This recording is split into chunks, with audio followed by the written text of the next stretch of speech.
Well, good morning. This is Herbert Harrison in our Millionaire Mentorship Series. And this, I think, is class number 15.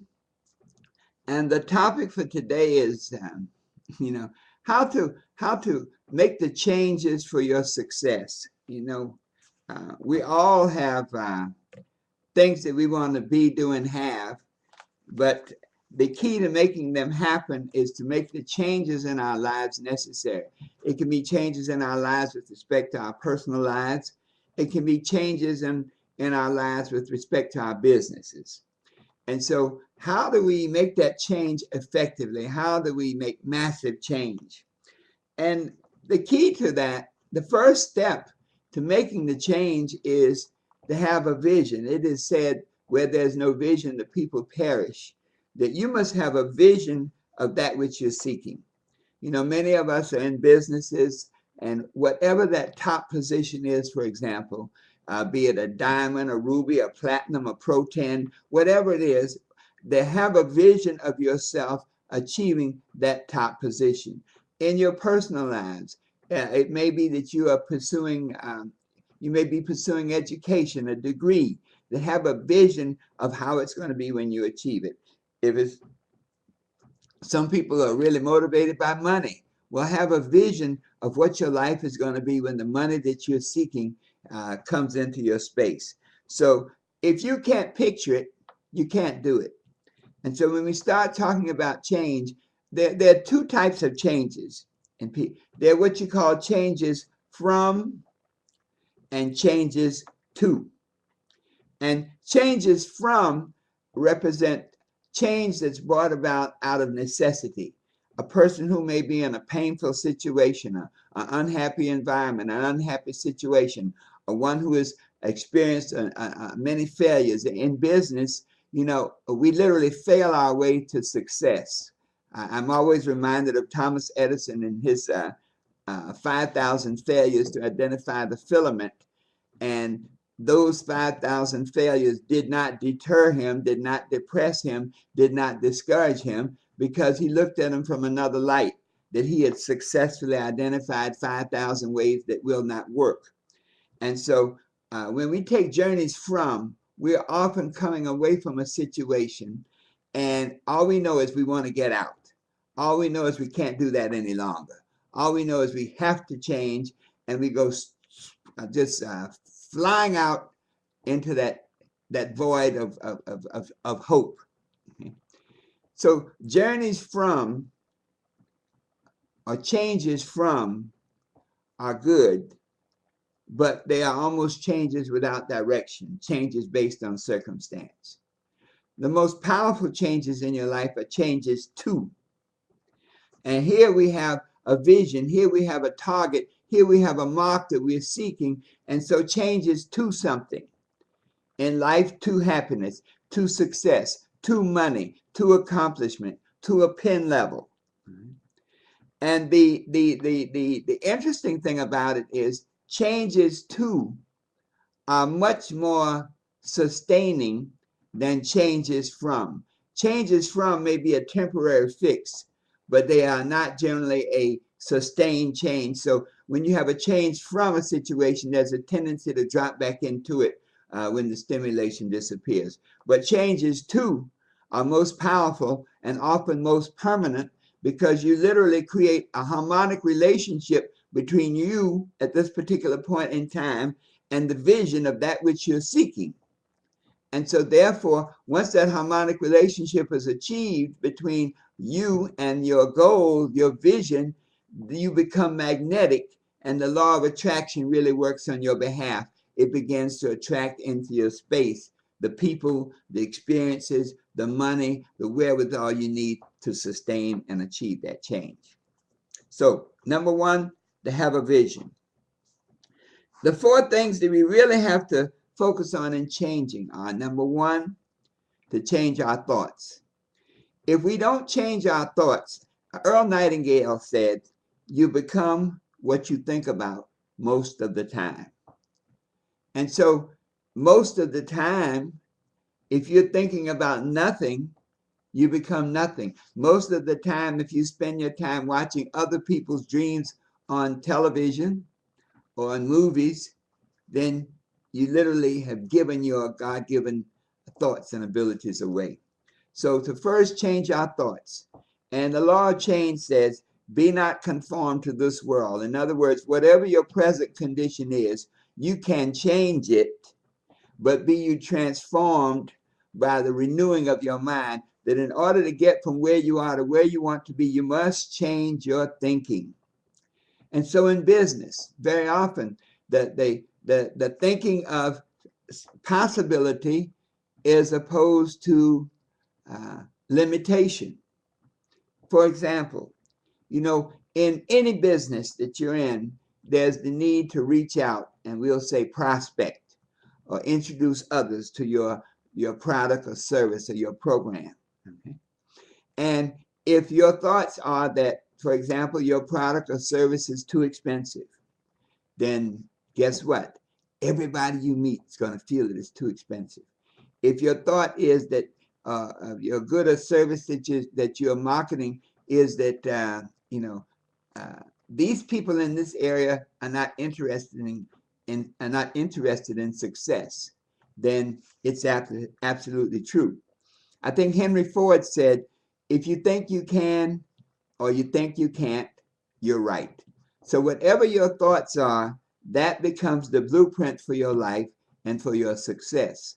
So as you begin your success changes, marshal your thoughts, take control of your thoughts, take responsibility for your thoughts, and your thoughts are like a garden. Weed out from your thoughts, your thought patterns, negative thoughts, and plant and nurture and encourage possibility thoughts and possibility thinking. So the first key to change is to control our thoughts and think of thoughts which are congruent with and consistent with our vision. The second key to change is our emotions. That we have to be very careful. It is said that a man shall have whatsoever he thinks in his heart. And what that is really saying is that thoughts are combined with emotion. So you may have a rational thought, I am seeking success. I want to be whatever the top position is in your company. Or I want to be a millionaire, or I want to be CEO of my company. Those may be the thoughts, but the emotions are the foundations in which those thoughts grow.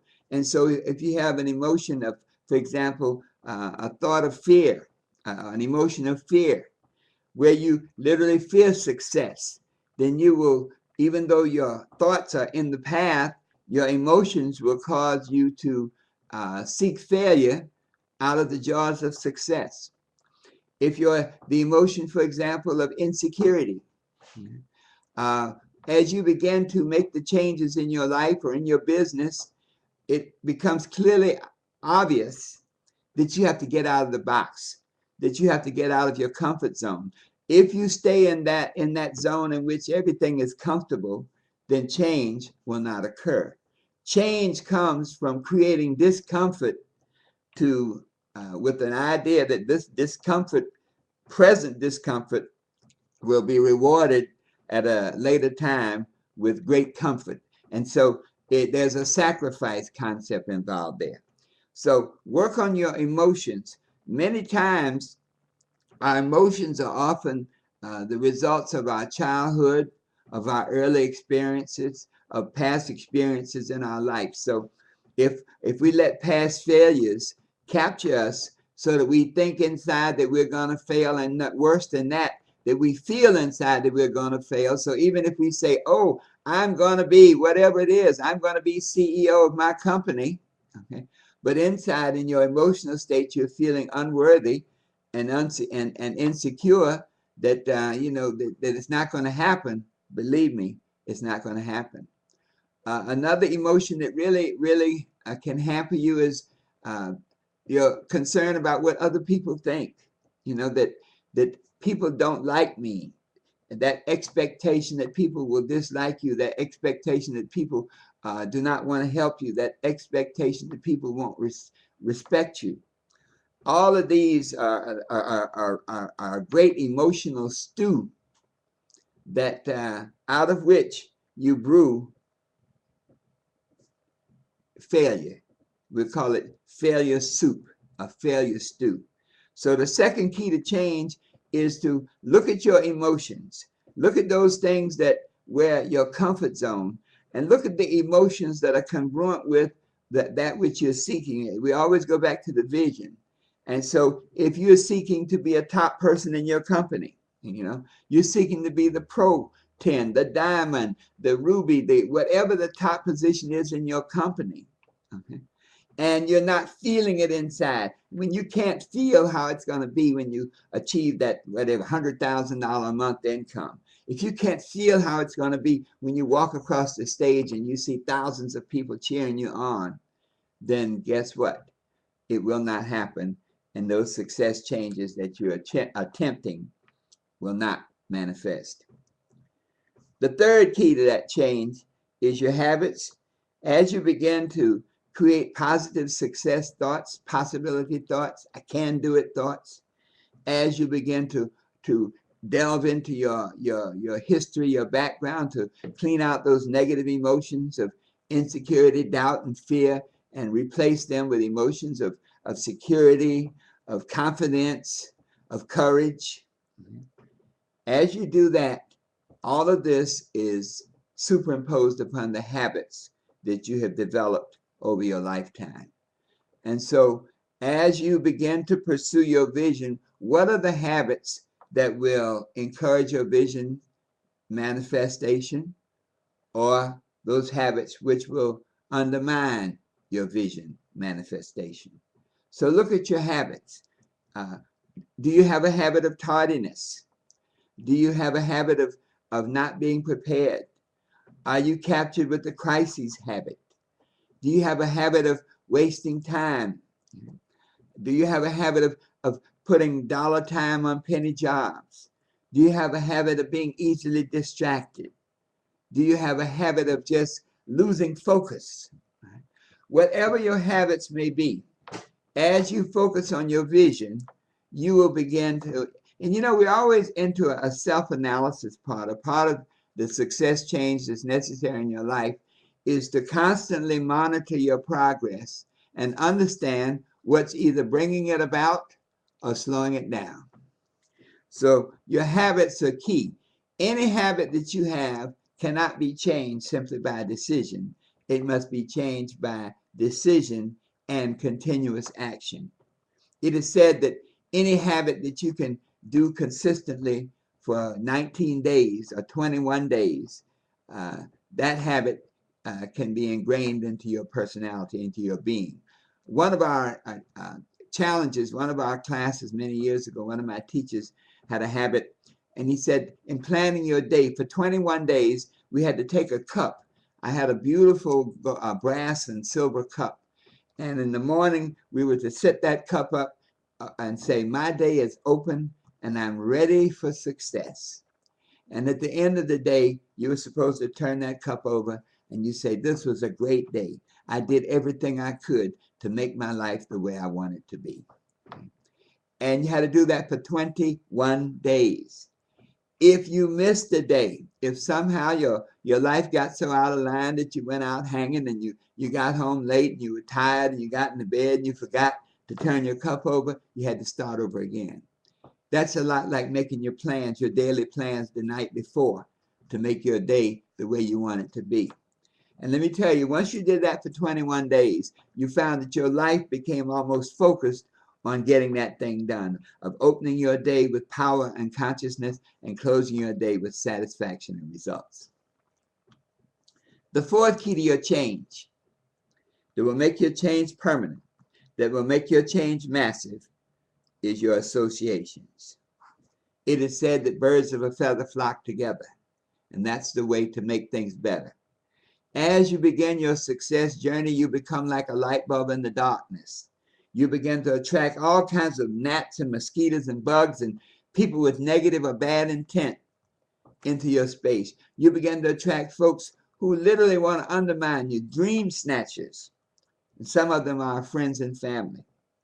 And so as you focus on that which you're seeking, your vision, your position, your pen level, your CEO, your money, whatever that vision you have of yourself, look at the people around you.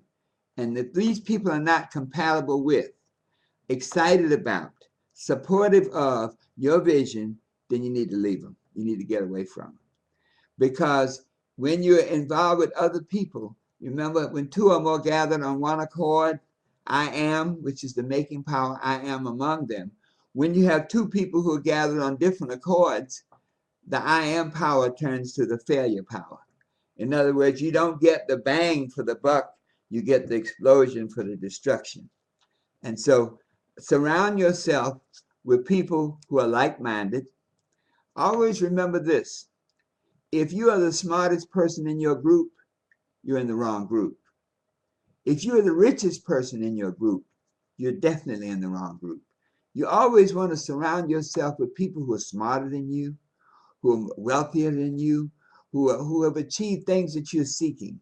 Because when you then form a harmonic relationship with these people, and it resonates, and that law of attraction begins to take place, then you'll draw things and people and experiences into your life that will multiply and magnify your energy in your pursuit of your vision.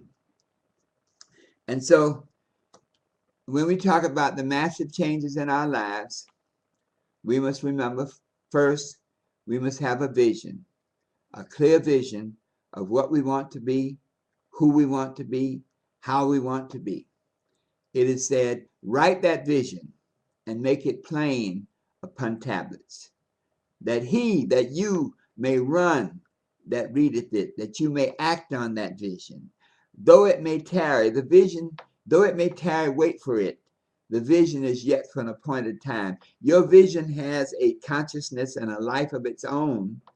And so once you connect with your vision, then you must have faith, the substance of things hoped for and the evidence of things not seen, that this vision will manifest in accord with its cycle, in accord with its season, and you'll be there to reap the rewards. You must control your thoughts. You must think positive thoughts, thoughts of empowerment, thoughts that are congruent with your vision, thoughts that support your vision, thoughts that validate your vision, thoughts that encourage your vision, thoughts that enhance your vision of yourself. You must control your emotions. Develop those emotions that are consistent with your vision, with where you are seeking. Develop emotions of confidence. Get out of the box. When we talk about being stuck in the box is the box of emotion, of negative emotions. And so neutralize all those negative emotions by replacing them with positive ones. Enhance and control your habits. Eliminate the habits that undermine your success, and enhance and encourage and develop and expand those habits that encourage your success and your realization of your vision. And then finally, surround yourself with people who are congruent with and consistent with your vision. Surround yourself with people who honor you, who are encouraging you, who want your vision to happen, knowing that law of association, that when two or more minds are gathered on one accord, I am, the making power is among you.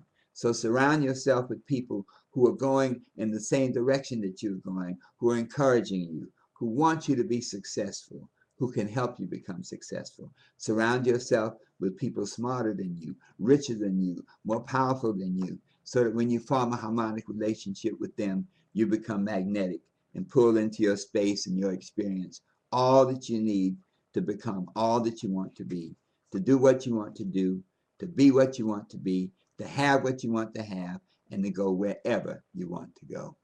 There is no limitation in the universe. The only limitation lies in our thinking.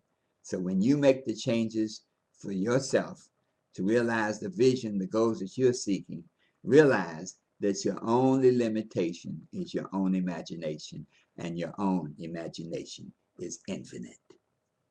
And so it is success to you. It must manifest in your life. and it will manifest with the velocity with which you magnify and line up your thoughts, your emotions, your habits, and your associations. And so it is.